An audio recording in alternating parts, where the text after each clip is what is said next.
Okay, Assalamualaikum warahmatullahi wabarakatuh. Hari ini pertama kali cikgu masuk ke kelas tempatan 3 sekolah cikgu. Cikgu survey kelas itu dapatan daripada murid-murid cikgu. Mereka mengatakan bahawa kelas online yang selama ni cikgu kongsikan kalian, mereka kata mereka tak faham, mereka tak boleh ikut atas beberapa faktor seperti masalah handset, masalah internet dan sebagainya. Jadi bila cikgu survey tadi, cikgu dapati tajuk bab 3, tingkatan 3 matematik, iaitu berkaitan dengan simpanan, jenis-jenis simpanan, itu bab 3 simpanan dan pelaburan. Mereka masih lagi tak faham dan tak boleh nak ikut. Okay, jadi kat sini cikgu ambil kesempatan, cikgu tunjukkan semula video yang bahan pelajaran berkaitan dengan bab 3 ini, dan cikgu harap dengan video mana dalam kandungan video itu cikgu terangkan tentang apakah jenis simpanan, apakah itu pelaburan, dan macam mana nak kira faedah hasil daripada simpanan yang dibuat di institusi kewangan. Okay. Jadi kat sini cikgu ada share satu video yang mana video itu mengandungi tata cara ataupun kaedah pengiraan faedah. Faedah ada dua jenis, iaitu faedah ringkas dan satu lagi faedah compound. Okay, jadi cikgu harap video cikgu ni membantu anak-anak murid cikgu, utamanya murid-murid tingkatan 3. Okay. Assalamualaikum warahmatullahi wabarakatuh. Selamat menonton. Hari ini cikgu nak kongsi satu tajuk yang mana sebenarnya kita dah pun kita belajar sebelum cuti tenggang hari, iaitu bab 3 simpanan, pelaburan dan pinjaman. Okey, ini baik. Okay. Tujuan kita belajar tajuk ini ialah yang penting sekali, iaitu kita nak kenal pasti beberapa jenis simpanan dan pelaburan. Yang pertama dan yang kedua, kita boleh buat pengiraan yang mudah, pengiraan yang melibatkan faedah mudah dan faedah compound. Macam mana nak kira faedah, kan cikgu ada jelaskan itu. Kita akan lihat apa yang dimasukkan dengan faedah yang diberi oleh pihak bank ke atas simpanan yang dibuat. Dan cuba kita perhatikan kat sini jenis simpanan. Ada berapa simpanan? Kat sini kita lihat ada 3 jenis, iaitu akaun biasa, akaun tetap dan akaun semasa. So kita terfikirkan apa beza antara simpanan akaun biasa, simpanan akaun tetap dan akaun semasa. Apa yang dimaksudkan dengan akaun simpanan biasa kat sini? Kita kata akaun simpanan, sudah tentu kita simpan sejumlah wang. Dan daripada sejumlah wang yang kita simpan itu, pihak bank akan berikan kita faedah. Tapi nanti kita akan lihat faedah yang diberi oleh pihak bank untuk simpanan biasa ni agak rendah berbanding dengan simpanan tetap. Cuma kelebihan kat sini, akaun simpanan biasa ni kita boleh keluarkan wang kita pada bila-bila masa saja menggunakan kad ATM.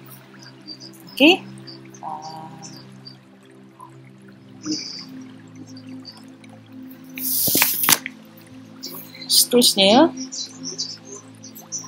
kita lihat akaun simpanan tetap. Apa beza dengan akaun simpanan biasa tadi? Okay, bagi akaun simpanan tetap, wang kita yang kita simpan itu dalam tempoh tertentu. Dalam ada tempoh tertentu, iaitu sama ada 3 bulan, 6 bulan, setahun. Dan ini ada supaya melayakkan istilahnya kat sini ada tempoh matang. Bila ada tempoh matang, baru kita boleh keluarkan. Dan kadar faedah, kalau kadar faedah yang diberi oleh pihak bank itu lebih tinggi berbanding dengan akaun simpanan biasa tadi. Tapi kat sini kita tak boleh keluarkan wang kita sebelum matang. Nampak tak bezanya tadi dengan akaun simpanan biasa? Akaun semasa pula menunjukkan akaun semasa pula adalah satu akaun yang mana selalu digunakan oleh pihak peniaga. Kenapa? Sebab kat sini ada keistimewaannya, iaitu pihak peniaga boleh menggunakan cek untuk membuat pengeluaran wang atau bayaran dalam bagi tujuan peribadi atau dalam perniagaan. Tiada faedah tetapi akan dikenakan charge. Biasanya untuk buka akaun ni tak semudah membuka akaun simpanan biasa atau akaun simpanan tetap. Sebab kat sini pihak bank akan lihat dari segi rekod kewangan penyimpan atau pembuka akaun ini. Satu kelebihan dia ialah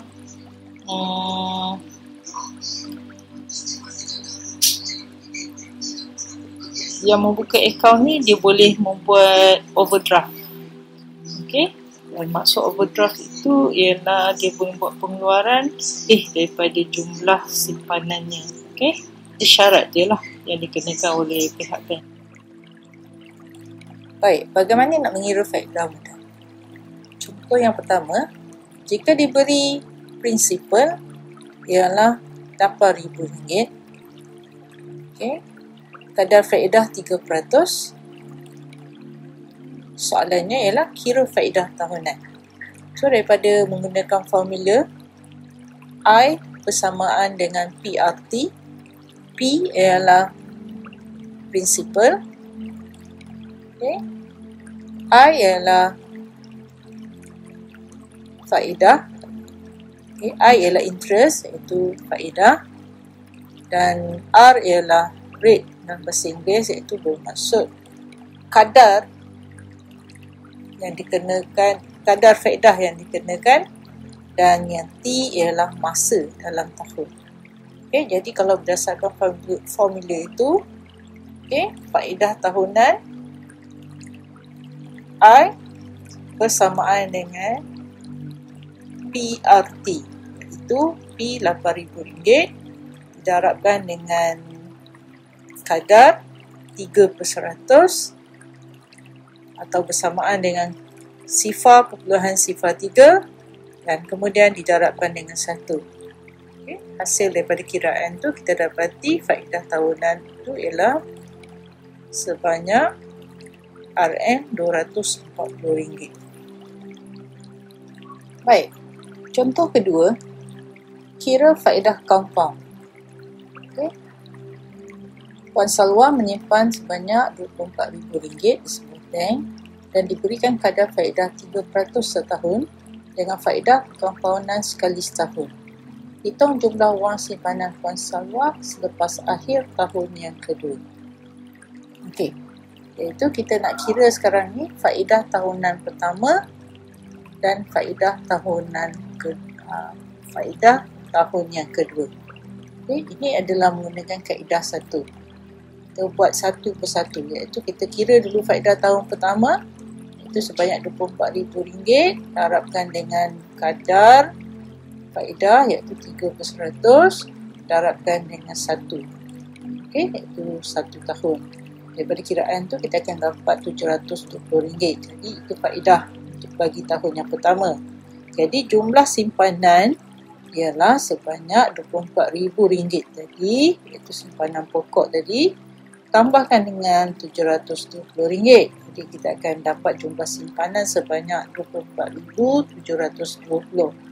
Okey, hasil daripada simpanan tahun yang pertama ini dibawa kepada tahun yang kedua, dan pada akhir tahun yang kedua kita dapati faedah yang dikira berdasarkan jumlah simpanan itu ialah RM24,720, sekali lagi didarabkan dengan 3% atau 0.03, kemudian didarabkan dengan setahun.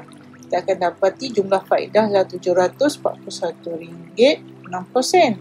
Jadi akhirnya pada tahun yang kedua jumlah simpanan Puan Salwa ialah RM24,720 ditambahkan dengan faedah tahun yang kedua itu RM741.06, dan akhir sekali jumlahnya ialah RM25,461.60. Okey. Baik, itu cara kaedah 1. Okey, cuba kita lihat dulu. Kalau soalan yang sama, kita menggunakan kaedah yang kedua, iaitu menggunakan rumus. Okey, apa rumus di sini? Iaitu MV. MV itu bermaksud nilai matang, matured value, bersamaan dengan P didarabkan dengan hasil tambah 1 tambah R per N. Okey, dan dikuasakan dengan NT. Okey. Di situ cikgu ada tunjukkan bahawa P ialah prinsipal, R ialah kadar faedah, T ialah tahun, N ialah bilangan faedah di compound dalam setahun. Okey, dalam kes contoh 3 ini, okey, pengkompoundan adalah sekali saja. So, jadi apa yang boleh kita berdasarkan maklumat ini, berapakah wang simpanan Puan Salwa? So ini bersamaan dengan, kalau kita menggunakan formula, P ialah 24,000, iaitu tu simpanan awal yang dibuat oleh Puan Salwa, didarabkan dengan hasil tambah 1 tambah sifar peluhan sifar 3, iaitu sifar peluhan sifar 3 tadi bersamaan dengan 3% tadi, perkan dengan 1, iaitu N. Okay. N ialah bilangan yang dikompon. Okay. Kemudian dikuasakan dengan hasil darab 1 dan 1, iaitu setahun, didarabkan dengan 2, iaitu T ialah tahun yang kedua penyimpanan. Jadi hasil daripada pengiraan itu, kamu akan dapati jumlah wang simpanan Puan Salwa selepas akhir tahun kedua ialah bersamaan dengan RM25,461.60. Jadi sama dengan jawapan dengan menggunakan kaedah 1 tadi. Baik, bagi contoh yang keempat, kira faedah compound. Okey. Soalan masih lagi berkaitan dengan Puan Salwa, tapi kali ini Puan Salwa menukar bentuk simpanannya kepada simpanan tetap. Okay. Biasanya simpanan tetap ni istimewanya ialah pengkomponan akan dibuat mungkin kat sini diberikan beberapa kemungkinan, iaitu A sebulan sekali dan B 3 bulan sekali. Okey, anak-anak pelajar kena tahu, bila kata faedah perkomponan dibuat sebulan sekali, maksud dia dalam setahun ada 12 bulan. Jadi kalau sebulan sekali maknanya perkomponan 12 kali. Manakala kalau B 3 bulan sekali bermaksud dalam setahun 12 bahagi 3 maknanya 4 kali setahun. Itu kena faham menentukan bilangan perkomponan, iaitu nilai N. Okey, jadi daripada sini kita boleh kira berapakah jumlah wang simpanan Puan Salwa selepas akhir tahun kedua. Jadi dengan menggunakan formula, kamu akan dapati, okey, kita lihat berapakah jumlah pokok atau prinsipal Puan Salwa. Okey, yang pertama kita tengok yang A dulu, yang mana perkumpulan sebulan sekali. Pengiraannya ialah 24,000 didarabkan dengan hasil tambah 1 tambah kos sifar bulan sifar 4 per 12 didarabkan dengan kuasa 12 kali 2. Okay, kenapa 12 kat situ? Setahun 12 kali perkumpulan. Dan kenapa darab 2? Darab 2 itu sebab 2 tahun. Kita nak kira faedah perkumpulan dalam selepas akhir tahun yang kedua. Okay? Jadi kamu ambil kalkulator, kamu boleh kira tu apa jumlah wang simpanan Puan Salwa pada akhir tahun yang kedua.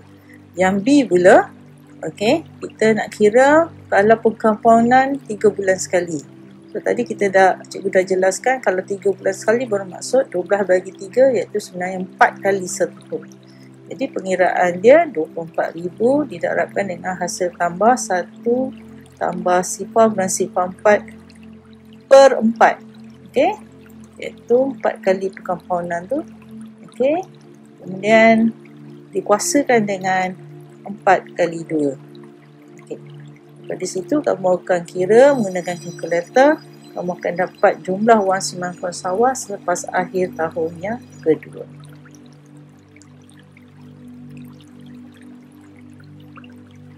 Baik, dengan contoh yang cikgu beri tadi, cikgu harap anak-anak murid cikgu boleh jawab dan faham bagaimana untuk mengira faedah ringkas dan juga faedah compound. Dan insyaAllah selepas ini cikgu akan kongsikan satu video untuk beberapa contoh untuk menjawab soalan berkaitan dengan pelaburan, nilai pulangan dalam pelaburan. Sekian, Assalamualaikum warahmatullahi wabarakatuh. Kita jumpa lagi selepas ini, insyaAllah.